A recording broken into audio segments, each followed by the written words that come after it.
Eu quero ir na presença do Senhor, porque minha alma está abatida, minha alma está chorando, a minha alma tem clama, a minha alma se derrama dentro de mim, meu amado. Só existe um lugar onde a nossa alma se sai satisfeita. Só existe um lugar na terra onde a nossa alma é alimentada, é satisfeita, onde ela tem prazer, onde ela tem alegria, onde ela é confortada. E sabe onde é esse lugar? É a presença do Rei. É só na presença do Rei. Porque na presença do Rei a tristeza salta de alegria. Na presença do Rei o pobre se torna rico. Na presença do Rei o que está morto ressuscita. Na presença do Rei aquele que não conhece o Senhor se revela. É na presença do Rei. Eu quero te estimular a ter desejo de entrar na presença do Rei. E como que faz isso, irmão Hermes? Como que faz para chegar na presença do Rei? Nós aprendemos um pouquinho sobre isso na sexta-feira passada. Existe um caminho, o caminho do tabernáculo, o caminho da santidade, o caminho do sacrifício, o caminho do arrependimento. Lembra? Primeiro você chega no altar de sacrifício com arrependimento. A partir disso a gente chega até a pia de bronze, onde vai haver a purificação, a santificação. Depois nós entramos então no santo lugar, onde nós vamos começar a prestar serviço, onde vamos ministrar louvores, vamos ministrar uns aos outros, vamos ser iluminados pelo Espírito, preparados pelo Espírito, para então chegarmos diante do altar de incenso e oferecermos nosso louvor, a nossa adoração, os nossos cânticos, as nossas músicas, nossas palavras de gratidão ao Senhor. Se Deus se agradar daquilo que nós estamos fazendo, então nós temos acesso à sua presença. E quando isso não acontece, passamos por aquilo que Davi está passando. A minha alma está batida dentro de mim. Eu não sei se você já passou por isso, meu irmão. Quantas vezes a gente está com a nossa alma angustiada, nossa alma batida, frustrada, cansada da rotina, cansada do dia a dia, cansada muitas vezes até da vida cristã, até da vida da igreja, a vida da congregação da igreja, porque muitas vezes nós nos submetemos a uma rotina. Deixa eu colocar assim de uma forma fácil de você entender. A gente entra num ativismo religioso de prestação de serviço, de servir a casa, isso é bom, de servir a igreja, isso é ótimo, de servir aos irmãos, isso é maravilhoso. Mas tudo que Deus quer é que a gente esteja na presença dEle. A maior vontade do Senhor, Ele não está preocupado com aquilo que eu faço, deixo de fazer. Jesus já fez a obra completa. O que eu faço, deixo de fazer, é simplesmente porque eu sou grato àquilo que Deus fez por mim. Eu só faço alguma coisa porque o Espírito Santo me motiva a fazê-lo, e porque meu coração está grato. Mas Deus não está muito preocupado com isso. Deus está mais preocupado se eu estou na presença dEle. Eu posso fazer muitas coisas em prol da obra do Senhor e para o Senhor, e não estar preocupado com Ele. Eu posso fazer muitas coisas em prol da sua igreja e não fazer parte dela. Eu posso fazer muitas coisas em prol do reino do Senhor e não estar inserido nele. Eu posso fazer muitas coisas a favor das almas que vão herdar o céu e eu mesmo não entrar lá. Então a maior preocupação do Senhor não é aquilo que nós fazemos, não é aquilo que você faz, não é aquilo que eu faço. É o que nós estamos fazendo para chegar na presença dEle. Como que nós estamos desenvolvendo a nossa vida, nosso caminhar cristão, nossa mordomia em Deus, para podermos adentrar na presença dEle, para chegarmos na presença dEle, porque na presença dEle todas as demais coisas se concluem. Na presença dEle, tudo aquilo que é difícil começa a acontecer. Aquilo que é impossível vira realidade. Aquilo que está oculto, Deus revela. Aquilo que não ainda nossos olhos não enxergaram porque não veio existir, Deus traz à existência. É na presença dEle. Então eu quero te estimular. Vamos entrar na presença do Senhor? Vamos desejar entrar na presença do Senhor? Agora existem algumas coisas que nós precisamos aprender um pouquinho com Davi aqui também. Davi sabia que não era de qualquer maneira que se prestava culto a Deus. Davi sabia, e ele aprendeu da pior maneira possível. Porque quando ele foi proclamado rei, o maior desejo do coração de Davi era trazer a Arca da Aliança para Jerusalém, para estar perto dele, porque ele sabia que a Arca da Aliança representava a presença de Deus. E ele sabia que a Arca de Aliança, quando estava presente no meio do povo, ali ia haver bênção. O povo ia se alegrar, o povo ia festejar, ali o Senhor ia fazer maravilhas no meio dele. Só que Davi, para aprender a entrar na presença do Senhor, ele aprendeu da maneira ruim. Ele teve que passar pela experiência de usar. Ele teve que esperar os servos dele tocar naquela arca, por falta de entendimento, levar a arca da forma errada. Não era para ser levado em cima de animais, era para ser levado nos ombros do sacerdote. E por causa disso, alguém teve que morrer ali. A partir dessa experiência, Davi entendeu que não era de qualquer maneira que entrava na presença de Deus. Não era de qualquer forma que a gente carrega a presença do Senhor. E é isso que a igreja precisa aprender hoje. Não é de qualquer maneira que a gente entra na presença de Deus. Não é de qualquer forma que a gente carrega a presença de Deus. Não é para carregar nos ombros de uma vaca, de um pulo, de um bode, de um animal qualquer. É para ser carregado através dos ombros do sacerdote. Porque o Senhor tem chamado a cada um de nós para sermos sacerdotes. Eu tenho falado muito sobre isso aqui com os irmãos. E da mesma maneira também, para chegar diante da presença do Senhor, existe um caminho a ser trilhado.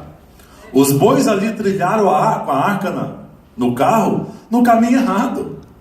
E tropeçaram, e por causa disso houve fatalidade. E muitas vezes, por causa das nossas atitudes erradas, de não saber como você chegar na presença do Senhor, de não saber como adentrar diante da presença do Senhor, está acontecendo morte. Os Uzás estão morrendo no nosso meio. Está acontecendo esterilidade no meio da igreja, porque a igreja não sabe entrar na presença de Deus. Você está entendendo isso, irmão? Eu estou tentando assim ser bem claro possível. Você está entendendo? Muitas vezes a nossa vida cristã, a nossa vida espiritual está estéril, infrutífero. Está como uma mulher estéril, que não pode dar luz, não pode dar filhos, porque a gente não sabe como chegar na presença do Senhor. Lembra de uma coisa, nós somos igreja. Se formos trazer por termo humano, nós somos feminino diante de Deus. Deus é o noivo, Jesus é o noivo.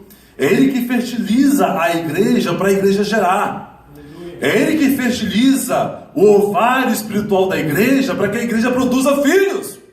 E muitas vezes nós não produzimos filhos porque estamos estéreos. E por que ficamos estéreos? Por que tem muitos estéreos no nosso meio? Porque não conseguem chegar na presença de Deus. Simples assim. Não consegue chegar diante da presença do Senhor. E aí o Senhor não pode operar o milagre, a cura, a libertação, a transformação. Você está entendendo isso? Estou sendo bem fácil, bem claro, para facilitar para você. Vai na sua apostila, vamos passar por esses tópicos aqui. Eu queria alguns obreiros estão, glória a Deus, aleluia. Ética do púlpito. Nós falamos bastante sobre a ética, sobre a liturgia do culto na sexta-feira passada. Deixa eu finalizar esse assunto da liturgia falando um pouquinho sobre a ética do púlpito. Por que isso é importante, irmão Emerson? Porque como nós somos sacerdotes, escolhidos pelo Senhor e para o Senhor, para prestar sacrifícios de louvores a Deus, a gente precisa saber como se comportar como sacerdote. A gente precisa entender como igreja que somos sacerdotes. Todos nós, eu sou sacerdote, você é sacerdote, a irmã é sacerdote diante do Senhor. Todos nós como igreja somos sacerdotes. E o que é sacerdote? Sacerdote é aquele que presta culto, aquele que presta serviço à divindade, aquele que representa a autoridade espiritual a favor do povo. Então o sacerdote precisa entender o que fazer, como fazer e a quem fazer. Você entendeu isso, irmão? Fala para sua irmã. Você entendeu, irmã? Como sacerdote nós precisamos saber o que fazer, como fazer e a quem fazer. Quando a gente entende isso, como igreja no geral, quando a gente absorve isso e entende isso, a gente sabe exatamente o que precisa fazer quando estamos reunidos como igreja. Na hora que nós vamos prestar o nosso culto, na hora que nós vamos servir ao Senhor e na hora que nós vamos ministrar ao Senhor e ao povo dele. Você entende isso? Consegue entender isso? Então isso é importante saber. Eu quero ensinar um pouquinho você sobre isso. Na sua apostila diz assim: onde há ordem e decência, o Espírito de Deus o quê? se manifesta. Paulo, quando chegou na igreja de Corinto, e olha que a igreja de Corinto era a igreja. A igreja de Corinto, a igreja de Corinto era aquela igreja que nenhum dom faltava. Tanto é que quando você pega o texto de Corinto, você vai ler o primeiro capítulo, o segundo capítulo, Paulo começa assim falando do que a igreja de Corinto tinha. Tinha todos os dons, tinha profecia, tinha revelação, manifestações de poder, milagre, cura, o sobrenatural acontecia na igreja. Não faltava nada naquela igreja, tinha conhecimento, nada faltava à igreja de Corinto. Mas quando Paulo vê tudo isso, a igreja falando em línguas, profetizando, fazendo milagres, fazendo cura, maravilhas, Deus operando, o povo tem conhecimento bíblico, aquela bênção de igreja, Paulo chega assim para a igreja e fala assim: mas vocês são meninos, eu tenho que falar convosco como crianças, tenho que de novo voltar a dar leite a beber, porque tudo que vocês fazem, toda essa unção, todo esse poder, todos esses dons, todas essas maravilhas, tudo isso vocês estão fazendo, diz Paulo para a igreja de Corinto, vocês estão fazendo para se exibir, para demonstrar um para os outros que é melhor do que os outros. Vocês estão fazendo para si mesmo. Não há ordem, não há decência. Não estão fazendo da forma correta como Deus estabeleceu. Estão fazendo para tirarem proveito disso. E Paulo dá aquela chicotada na igreja de Corintos. E muitas vezes o Espírito Santo faz a mesma coisa com a gente. Sim ou não? Muitas vezes o Espírito Santo faz a mesma coisa com a gente. Às vezes o Espírito Santo dá uma revelação para você, e por falta de sabedoria, ou você entrega na hora errada, ou entrega de forma errada. Em vez de trazer edificação, às vezes traz confusão. Muitas vezes o Espírito Santo toma você em profecia, e você fica parado, não quer entregar. Muitas vezes o Espírito Santo te dá uma palavra revelada para entregar uma irmã, às vezes é uma bênção, às vezes é uma repreensão, às vezes é uma correção, ou uma direção de Deus, e às vezes nós distorcemos a palavra, porque não temos entendimento do Senhor, para entregar aquela palavra. E da mesma forma acontece isso, quando se sobe aqui nesse altar. Sim ou não? Quantos que eu vejo aqui que se sobe aqui nesse altar, não sabe como se conduzir? Não entende que é sacerdote, que tem que haver uma certa postura espiritual para poder se apresentar diante do Senhor. E apresentar aquilo que o Senhor te deu para entregar à igreja. Então deixa eu falar um pouquinho disso para trazer um pouco de entendimento. Quando chegar o próximo culto, eu quero ver isso na prática. Quando eu for no próximo domingo, agora nós vamos ver se você aprendeu o que eu vou te ensinar aqui hoje. Aqueles que cantam, aqueles que dão testemunho, aqueles que recebem a oportunidade para falar uma palavrinha, para pregar, para ministrar alguma coisa em 5 minutos, nós vamos descobrir, né, pastor? Domingo agora nós vamos saber se você aprendeu ou não. Viu, pastora? Pode fazer experiência domingo, se o povo vai aprender o que nós vamos ensinar aqui hoje. Amém, irmão? Deixa eu falar um pouquinho em questão de altar. Se nós entendemos que nós somos sacerdotes diante do Senhor, eu estou dizendo isso, batendo essa tecla faz algumas semanas. Nós precisamos aprender como se apresentar diante do Senhor. Em várias áreas, principalmente na área da igreja, o que eu devo fazer, como que eu devo me apresentar quando eu tenho a oportunidade de dar uma saudação? Uma saudação, é você dizer um oi para a igreja, vamos dizer assim, uma linguagem brasileirada, é você dizer um oi para a igreja. Não é pregar, não é cantar, não é dar testemunho, não é falar o que aconteceu lá fora na sua semana, não é falar aquilo que Deus te revelou, não, meu amado. É 3 a 5 minutinhos para você dar uma saudação. Você lê um texto bíblico, dizer alguma coisa bem rápida, bem breve naquilo que Deus fez contigo, ou alguma coisa que Deus colocou no seu coração, ou algo que você está fazendo que Deus está abençoando. É uma saudação, é dar um bem-vindo à igreja, é dar um bem-vindo ao Senhor, é apresentar a introdução da presença do Senhor para o seu povo, para a igreja. Você entende isso? Isso deve ser tomado em 3 a 5 minutos. Viu, cantores? Quando te derem a oportunidade da saudação, não vai cantar 3, 4 hinos. Viu, pregadores? Quando te derem a oportunidade para poder dar uma saudação, não vai tomar meia hora contando testemunho. Porque isso faz com que a gente saia da ordem espiritual que Deus deixou para o culto. E a consequência disso vai acarretar o quê? A hora que o pregador for pregar, ou a hora que o louvor for cantar e adorar, e levar a igreja à presença do Senhor, a gente não vai chegar lá. Porque lá no comecinho a gente começou a quebrar a organização do que o Espírito deixou para a igreja como caminho a ser trilhado até a presença do Senhor. Você entende isso, como isso é importante?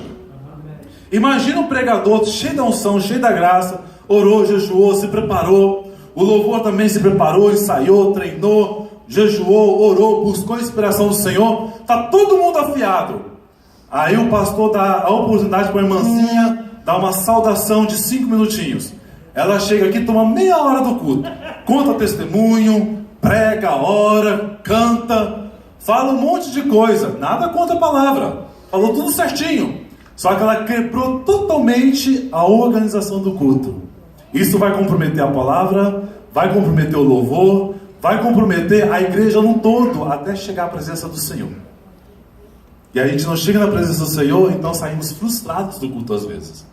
Você entende como isso é importante? Outra coisa que é importante, 3 a 5 minutinhos uma saudação. A palavra ou testemunho. Quando você tem a oportunidade de dar um testemunho, dar uma palavrinha rápida, não é a saudação é a introdução, mas a palavra ou testemunho geralmente de 3 a 8 minutos. E geralmente ela precisa ser antes do louvor. Por que precisa ser antes do louvor? Agora eu vou mexer um pouquinho com pré-entendimento de algumas pessoas. Por que a palavra, a saudação precisa ser antes do louvor? Nós estamos estudando aqui. Por quê? Alguém gostaria de dar um detalhe?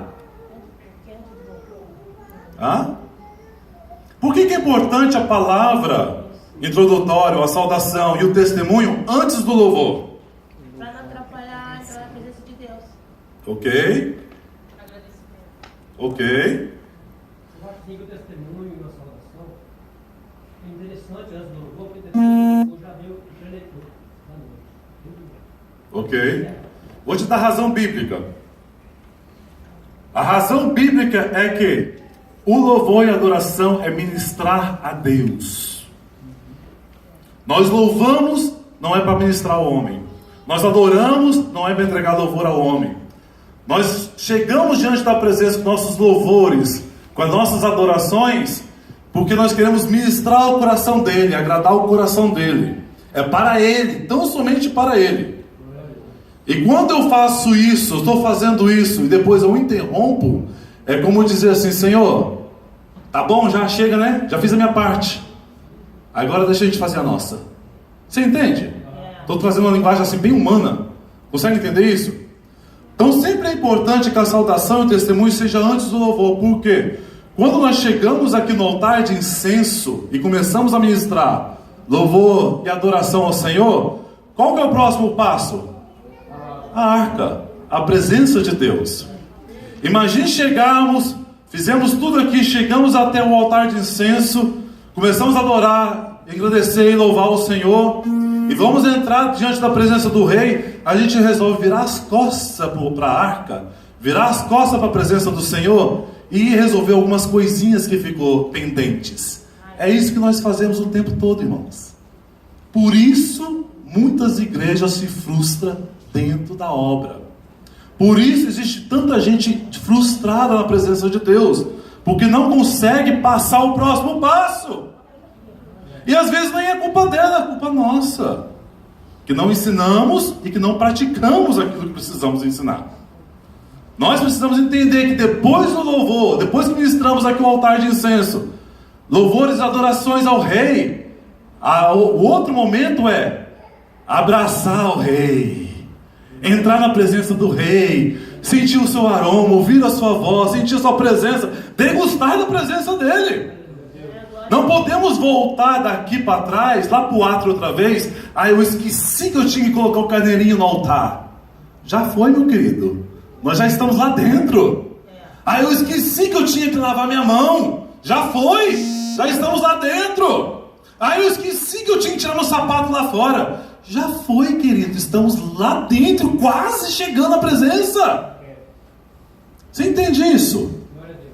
Dá para entender isso? Aqueles que ministram, aqueles que cantam, aqueles que pregam, conseguem entender isso? Quanto isso é importante para a igreja? Porque isso vai fazer toda a diferença no culto.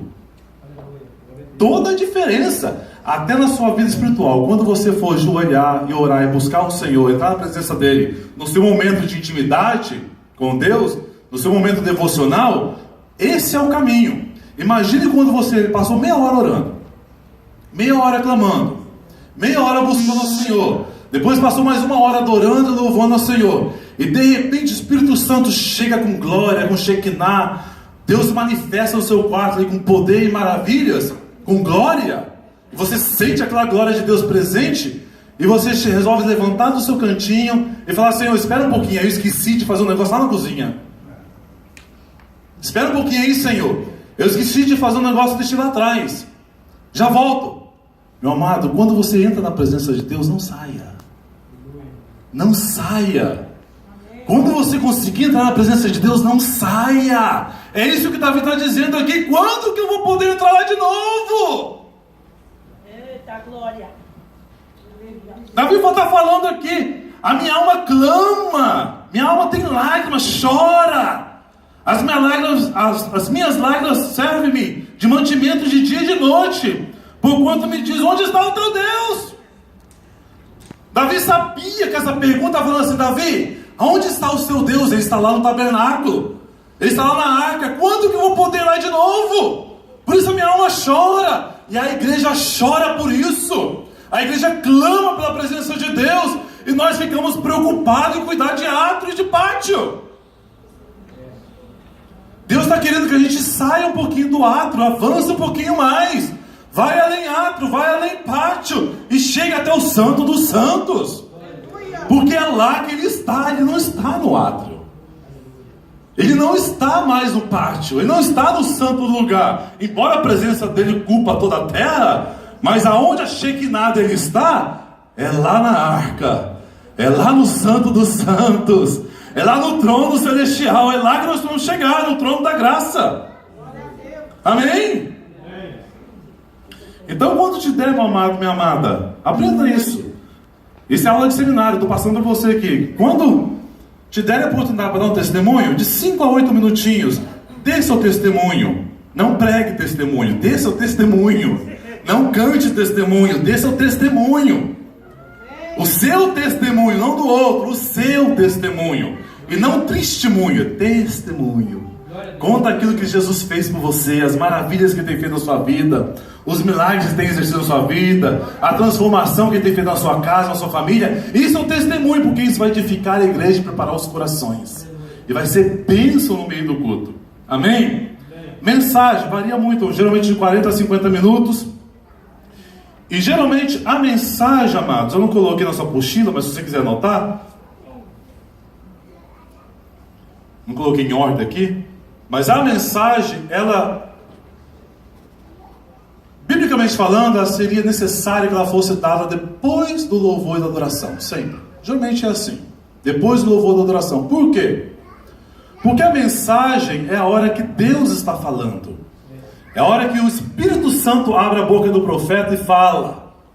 É a hora que o profeta chegou até a arca e meteu a mão dentro da arca e tirou o maná celestial escondido e veio trazer a congregação faminta.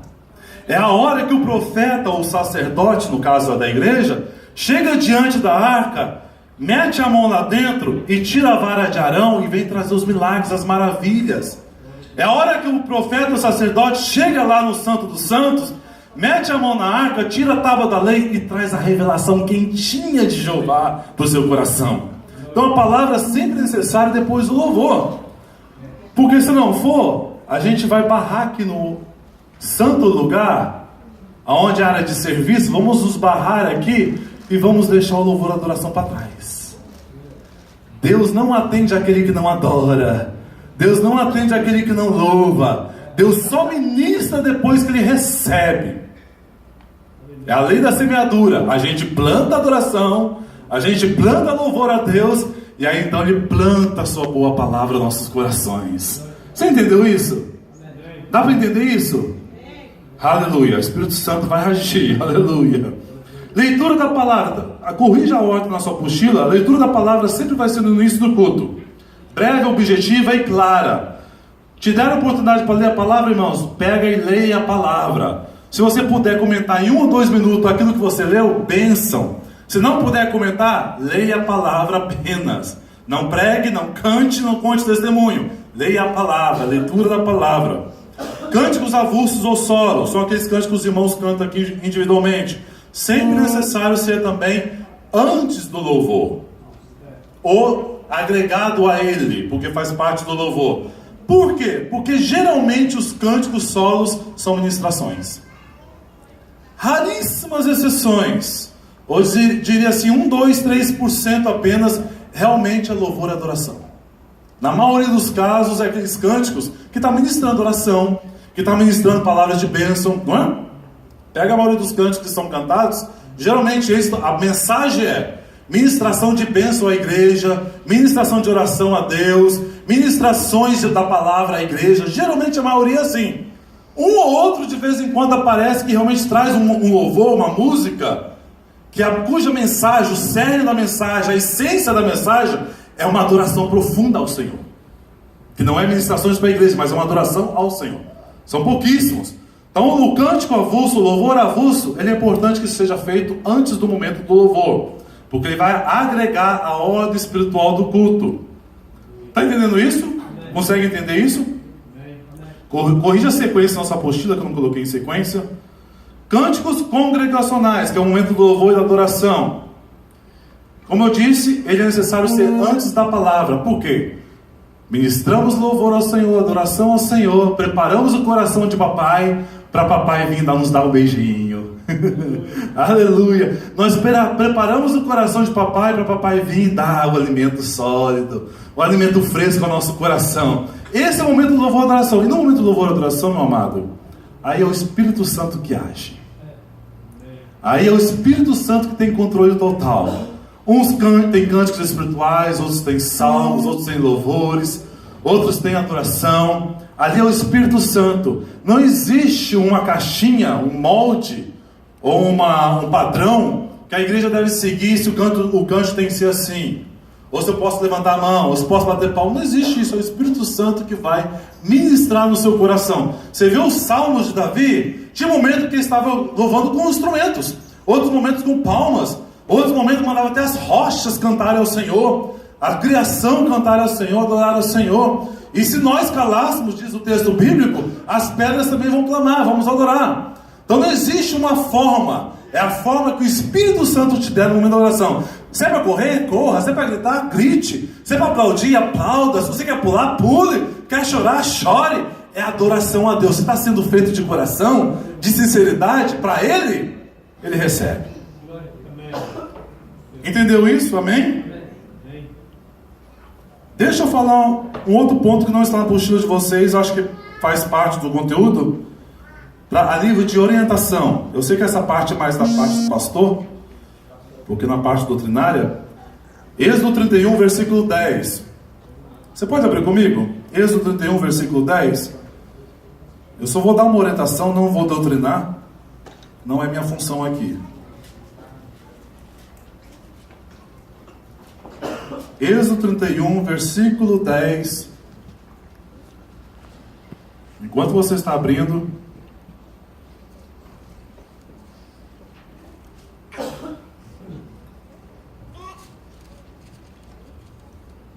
Êxodo 31, versículo 10 diz assim: e as vestes do ministério, e as vestes santas de Arão, o sacerdote, e as vestes de seus filhos, para administrarem o sacerdócio.